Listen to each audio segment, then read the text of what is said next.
Oi pessoal, tudo jóia? Na aula de hoje vamos falar sobre transformada de Fourier. Tá? Na aula passada nós falamos sobre série de Fourier. Então lembrando que Fourier tem a habilidade de jogar o sinal do tempo para a frequência, né? Nós vimos que na série de Fourier a série ela era limitada a sinais periódicos, tá? E a gente quebrava o sinal em soma de senos e cossenos ou exponenciais complexas. E no caso da transformada de Fourier, ela se aplica a sinais não periódicos. A transformada ou integral de Fourier tem essa definição, tá?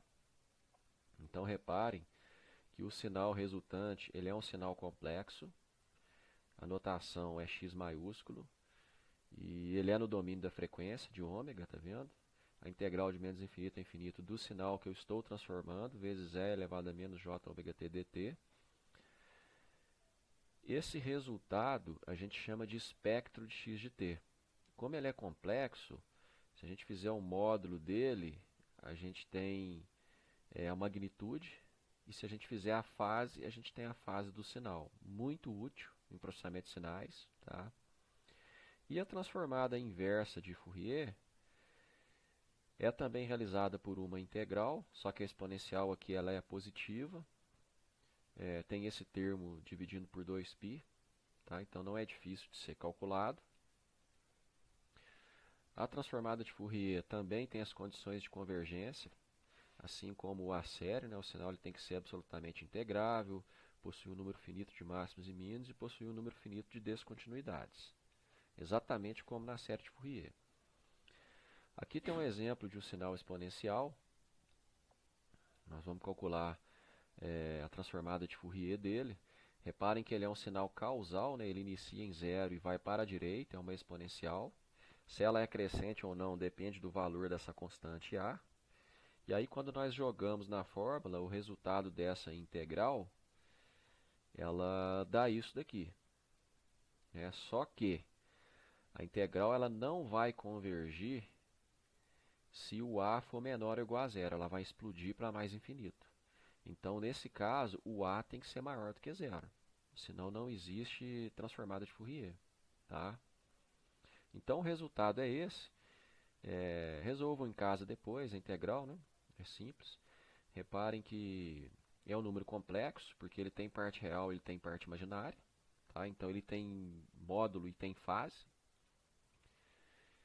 E aqui, para calcular o módulo, a gente faz o módulo do numerador e o módulo do denominador, que é a raiz quadrada de parte real ao quadrado mais parte imaginária ao quadrado. Tá? Isso gera um gráfico, que é esse daqui. Reparem que o módulo da transformada de Fourier, ela sempre vai ser um espelho para a direita e para a esquerda. Tá? Não faz muito sentido ter a frequência negativa, tá? Mas a gente tem que lembrar que existe o lado da esquerda aqui, no caso de um deslocamento, por exemplo. Tá? E a fase gera esse gráfico aqui. Ó. Então a gente entende muito bem o comportamento do sinal ao longo da frequência. Eu tenho a magnitude do ganho na frequência e tenho a fase de acordo com a frequência. Tá? Bom, vamos pegar aqui então um pulso retangular, que é esse daqui, e vamos calcular aqui a transformada de Fourier. Então, jogando na fórmula, a integral vai de menos t0 até t0, que é onde o sinal existe. Quando esse intervalo acontece, o x de t vira 1, então ele some daqui. E aí fica a integral dessa parte. Aí resolvendo, nós chegamos nisso. E manipulando um pouquinho esse sinal, a gente chega nessa parte aqui. Não sei se vocês lembram da aula passada, seno de ômega tesão sobre ômega tesão é uma sinc. Né? Então, o resultado disso tem essa cara aqui na frequência, ó, uma função sinc. Então, reparem que a largura do lóbulo principal é inversamente proporcional à largura do pulso. Né? Então, é aquela discussão. Quanto mais largo for o pulso, mais estreito é esse lóbulo principal. Tá? E a amplitude também em zero ela é diretamente proporcional a essa largura aqui, ó. Tá vendo? 2 vezes T0, que na verdade é a largura aqui do pulso quadrado, tá? Então, pulso retangular no tempo, temos sinc na frequência, tá? Ok, há também uma relação de área, de energia aqui. Se a gente calcular a área desse retângulo, vai ser 1 para cá mais 1 para cá, 2 vezes 1, 2. Essa área tem que ser proporcional a essa amplitude aqui, tá? E a transformada de Fourier, ela tem uma dualidade tempo-frequência. Você consegue ir e voltar, e o que você tem no tempo que te gera na frequência, se você tiver na frequência, te gera no tempo. Né? Um pouco confuso, mas vamos entender isso melhor. Nós vimos lá atrás que pulso retangular no tempo gera uma sinc na frequência. Agora vamos pegar um sinal na frequência e vamos fazer esse sinal na frequência ser um pulso também, ó. Então ele é um pulso na frequência, que é essa representação aqui, ó, tá? O corte é ômegazão. Então eu vou calcular a inversa da transformada de Fourier desse cara. Aí fazendo as contas, o resultado é isso, ó. O que é isso? Isso é uma sinc. Isso é uma sinc no tempo. Tá vendo? Uma sinc em função do tempo. Então se eu tenho pulso retangular no tempo, eu tenho sinc na frequência. Se eu tenho pulso retangular na frequência, eu tenho sinc no tempo. Essa é a dualidade da transformada de Fourier. Opa! E o impulso, se a gente vê qual é a transformada de Fourier do impulso, é uma constante, tá? Que vale 1. Então, tá aqui, ó, se eu tenho impulso no tempo, eu tenho constante na frequência, tá? E o mesmo, o contrário também vale. E se eu tiver um impulso na frequência? Quando eu faço a inversa, eu tenho uma constante também no tempo. Só que agora tem uma diferença de amplitude de 2π. Tá vendo? Então, tá aqui, ó. Se eu tenho impulso na frequência, eu tenho uma constante também no tempo. Só que aparece essa diferença de 2π aqui, ó. Então isso é uma das propriedades da transformada de Fourier. Tá vendo? Se eu tenho 1 no tempo, eu tenho 2π impulso na frequência. Tá? E aqui se eu tenho impulso no tempo, eu tenho 1 sobre, na frequência, eu tenho 1 sobre 2π. Então esse 2π ele aparece em todas as dualidades, não só no caso do impulso. Se a gente olhar lá atrás as contas daquela onda quadrada, nos slides anteriores, também vai aparecer essa diferença de 2π. E aqui, para a gente entender um pouco mais sobre o espectro de frequência, que é o módulo dessa transformada de Fourier, que é o que todo mundo usa em processamento de sinais para enxergar o sinal no domínio da frequência, todo mundo vai lá e faz o módulo da transformada de Fourier. Vamos pensar de novo no impulso. Olha só, e se eu tiver na frequência um impulso deslocado no tempo? Então, ao invés do impulso estar aqui em 0, ele está aqui, ó, em ômega 0. Ele foi deslocado para a direita. Tá vendo? Vamos calcular a inversa dele. Joga aqui dentro.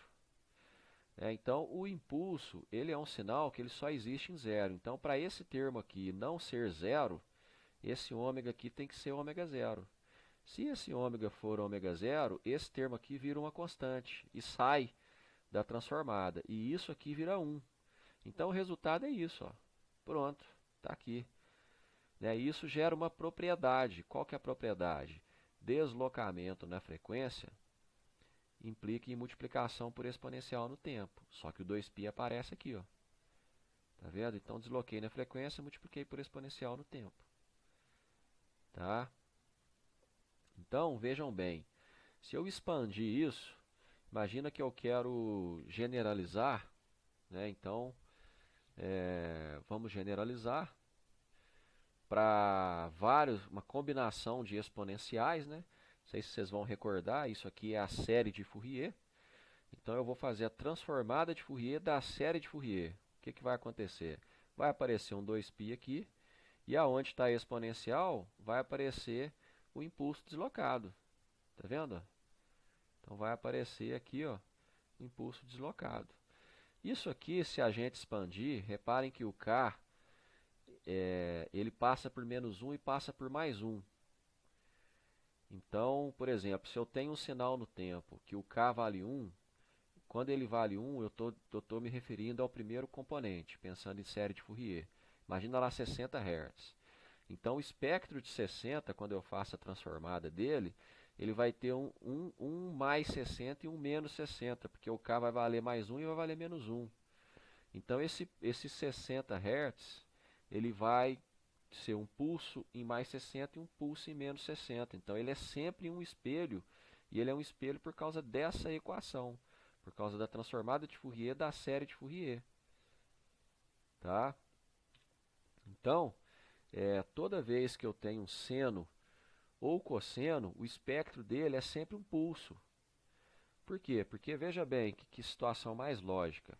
Quando a gente faz a transformada de Fourier, a gente basicamente faz o diagnóstico do sinal no domínio da frequência. O cosseno de ômega t, ele tem uma única frequência, tanto o cosseno quanto o seno, e essa frequência é o número que multiplica t. Então a transformada de um seno ou de um cosseno vai ter que ser um pulso, porque só vai ter energia naquela frequência, em ômega zero, não pode ter em outra. A menos que eu tenha mais, por exemplo, aqui, ó, seno ou cosseno de outra frequência, 2 ômega zero, aí tudo bem. Mas se eu não tiver, então é a única frequência que existe. E essa matemática que nós vimos prova isso, porque o cosseno, pela regra de Euler, ele é a combinação dessas duas exponenciais. Tá certo? E ora bolas, se é a combinação dessas duas exponenciais, qual que é a transformada de Fourier de uma exponencial dessa? É o impulso deslocado multiplicado por 2π, só que o 2 cancela com esse 2 aqui, ó, então fica só π. E qual que é a transformada de Fourier desse cara aqui? É o impulso deslocado também, só que esse menos anula com o menos aqui e vira mais, tá vendo? E aqui sobra π. Então sempre o cosseno vai ter um pulso no lado direito e um pulso no lado esquerdo, tá vendo? Então é sempre um espelho, e o cosseno e o seno sempre tem um pulso, um único pulso, tá? E se eu tiver a série de Fourier, né, representando aqui um trem de impulsos, a série de Fourier eu vou ter também um trem de impulsos, só que a amplitude dos coeficientes vai ser 1 sobre o tzão, que é esse intervalo aqui, ó. E no caso da transformada de Fourier, eu continuo tendo um trem de impulsos. O intervalo de um para o outro aqui é 2π sobre tzão, e a amplitude também é 2π sobre tzão. Tá? Isso vai ser importantíssimo quando a gente for falar sobre a amostragem. Aí, quando chegar lá, eu faço uma revisão com vocês. Algumas propriedades da transformada de Fourier: linearidade, né, normal, conjugado.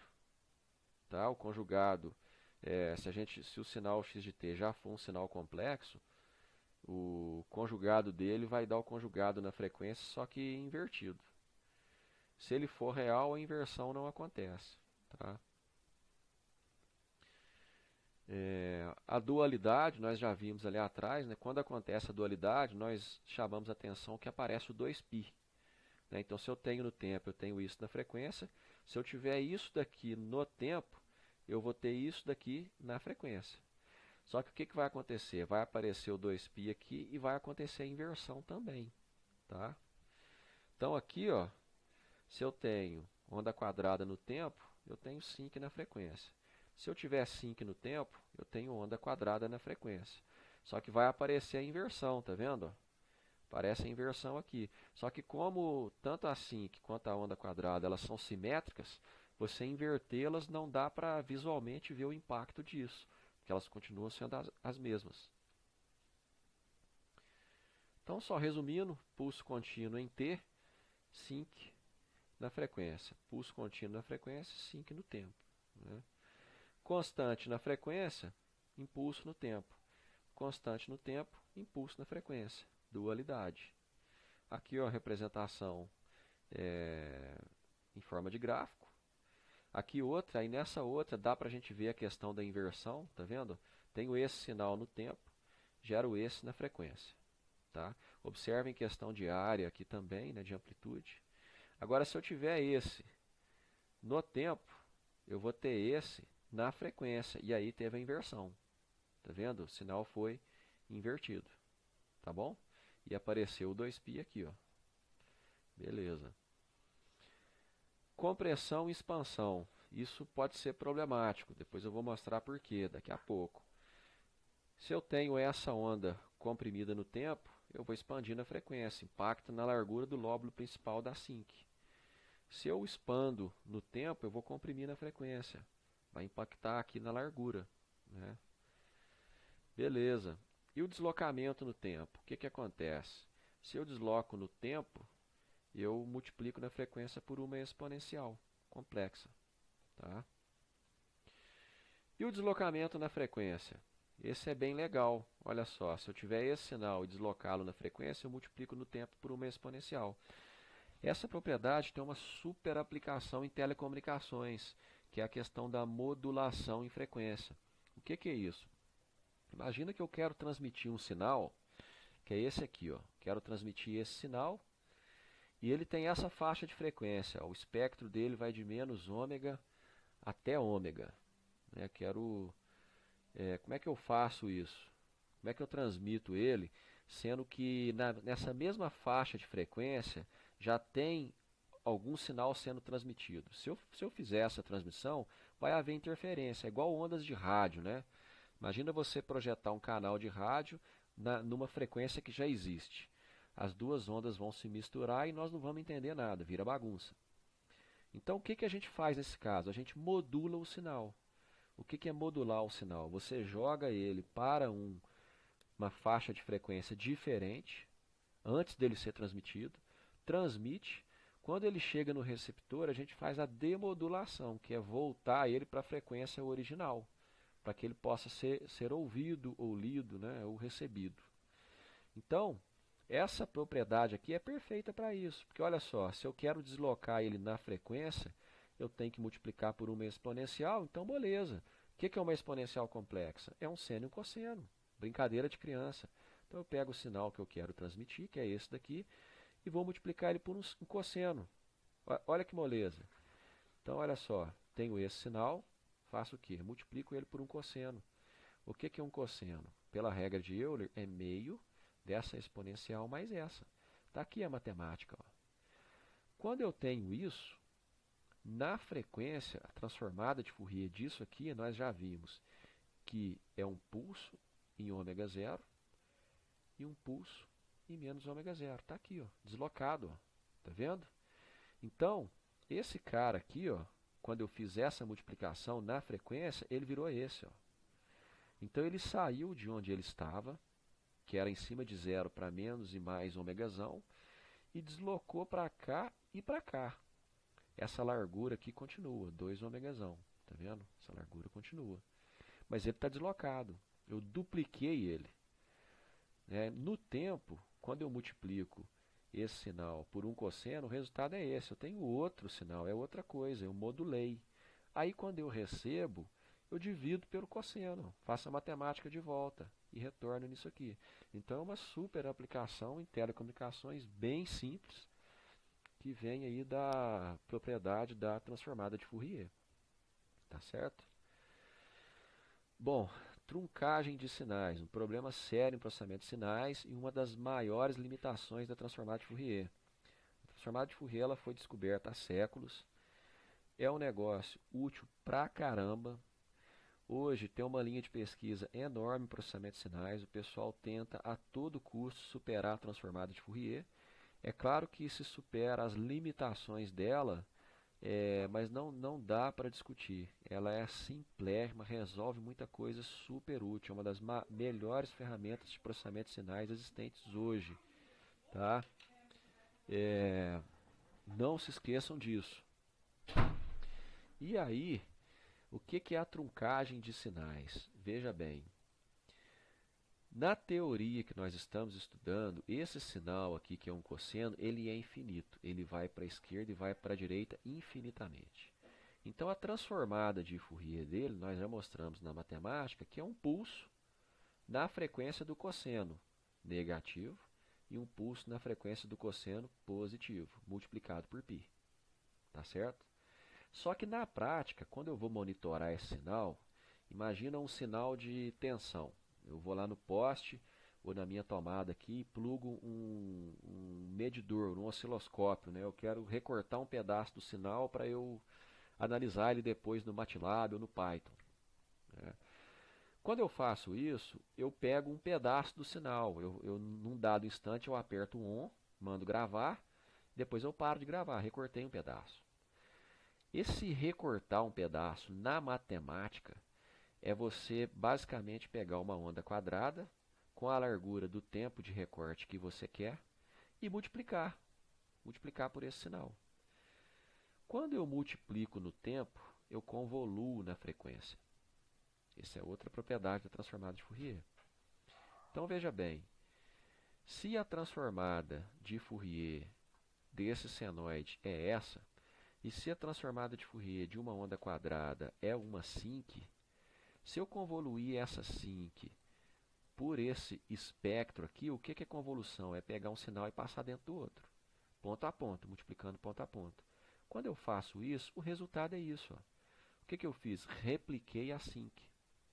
Repliquei a sinc e coloquei ela aqui. Ó. Tá vendo? Então, na prática, quando eu vou lá e recorto um sinal, começo a gravar aqui e paro aqui, o que vai acontecer? Eu, na verdade, estou gerando um espectro de sinc de cá e um espectro de sinc de cá. Não é perfeito. Por quê? Porque eu não tenho mais um sinal infinito.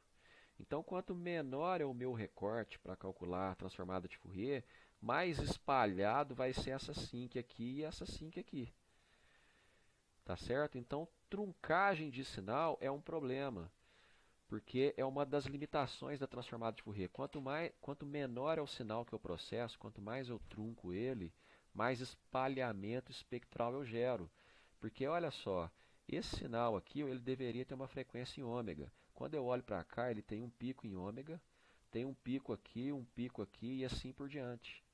O que não é verdade, porque ele só tem esse cara aqui. Mas a transformada de Fourier gerou esse espalhamento espectral. Por quê? Por causa dessa propriedade. Eu multiplico no tempo, convoluo na frequência. Tá certo? Então, quanto mais largo for a janela de processamento, mais perfeito vai ser a minha representação de Fourier. Tá bom? Bom, aqui outro exemplo, um exemplo do deslocamento na frequência, né? Tem essa onda quadrada, sinc, que é uma sinc mais estreita, a onda quadrada mais larga, né? Se eu multiplico isso por cosseno em 10, então estou pegando essa sinc e jogando aqui, ó. Tá certo? E aí eu recortei. É bem parecido com o exemplo que a gente fez antes. Tá bom? E aqui essa questão do janelamento, né? Quando a gente faz esse janelamento, tem o espalhamento e tem o vazamento. O espalhamento é a redução da resolução espectral, né? E o vazamento é a energia distribuída para lobos laterais. Então toda janela tem uma arquitetura, né? Tem a caída do lóbulo principal em dB, os lobos laterais, tem essa taxa de roll-off, que é a velocidade que a janela cai em dB por década, né? E aí, em processamento de sinais, existem algumas soluções no janelamento para você aliviar esses impactos da transformada de Fourier. Um deles é você aumentar o tamanho da janela. Quando você faz isso, o seu lóbulo principal fica mais próximo de um impulso. Tá certo? Mas isso na prática pode ser um problema, porque imagina só que você precisa de rápido processamento. Quer desenvolver o sistema de proteção de motor, por exemplo. Você tem que pegar o sinal de alimentação, corrente ou tensão, calcular rápido a transformada de Fourier e, baseado no resultado, você aciona um relé que vai e desarma e protege seu sistema elétrico. Atua, né? Desliga e protege seu sistema elétrico. Então, se você precisa de processamento rápido, não dá para processar uma janela muito grande, tem que ser uma janela curta. Tá? Então, é uma solução que não resolve 100%. Mas isso melhora o lóbulo principal.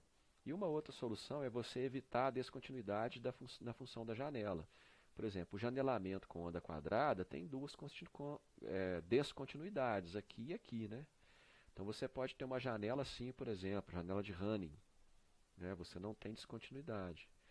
Aí você melhora o vazamento, tá, da transformada.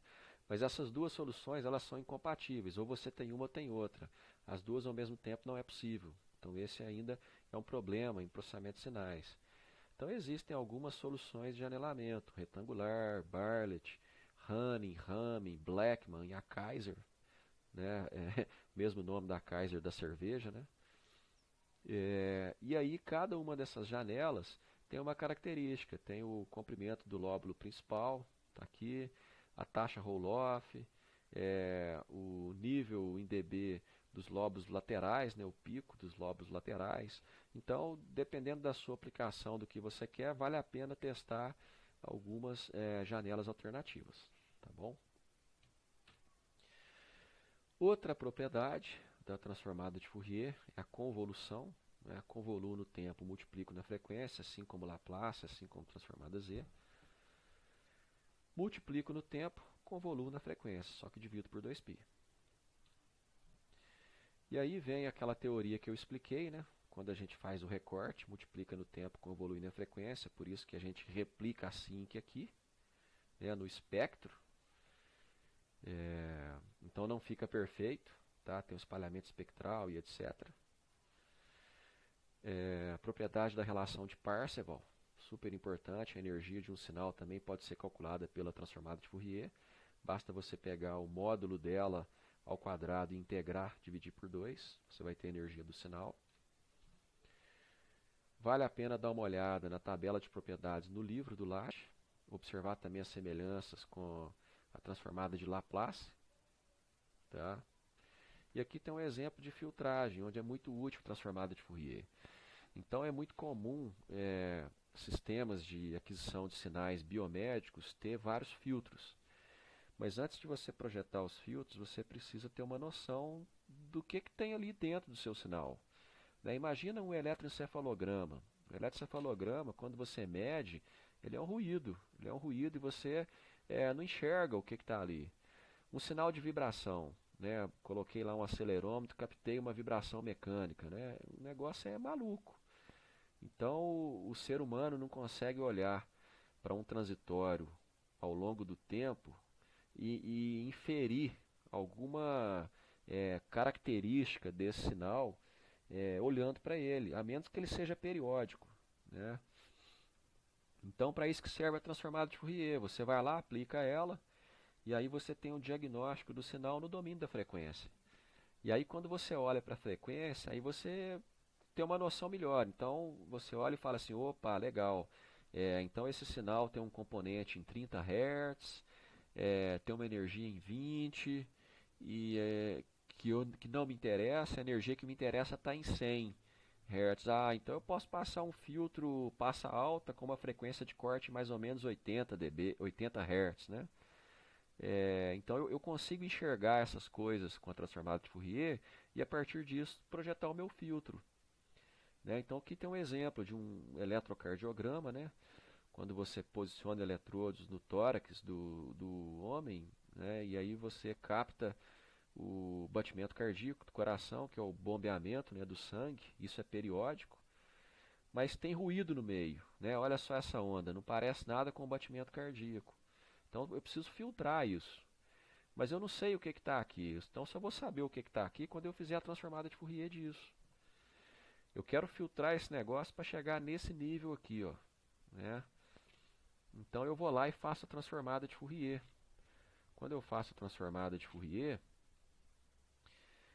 e faço o módulo dela, tá vendo? O módulo de x1 de j ômega, eu tenho o espectro, olha só. Então eu sei exatamente que frequência que tem no meu sinal.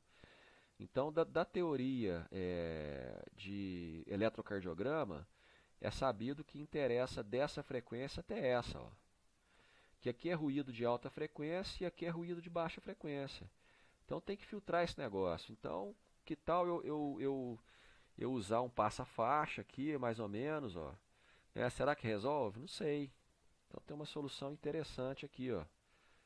Olha só esse filtro, ó. Olha só essa resposta em frequência de um filtro, tá vendo? Hzão de j ômega módulo, então é a magnitude do ganho de um filtro.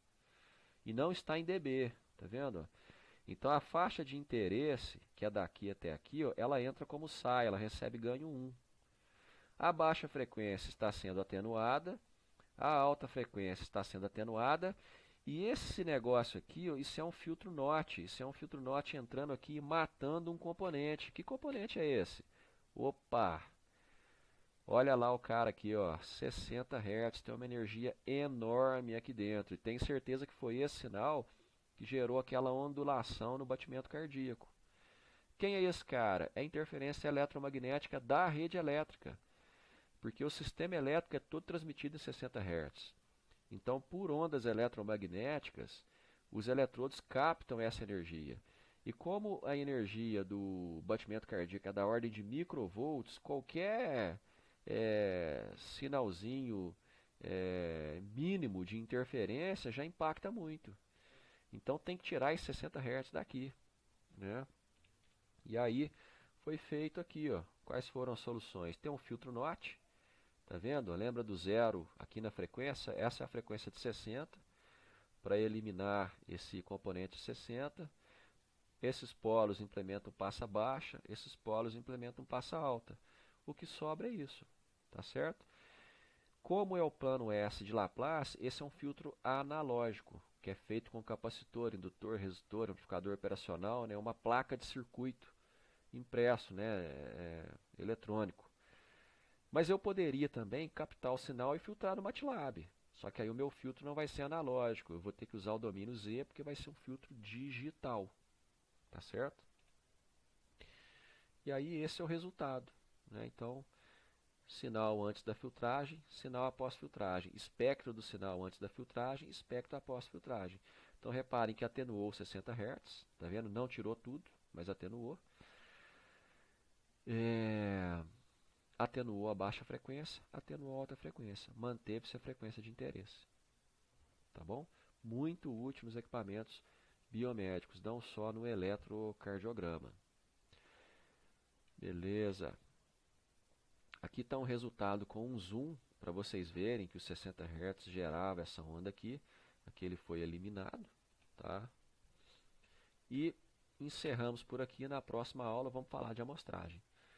Tá bom? Um grande abraço para vocês, se cuidem. Tchau, tchau.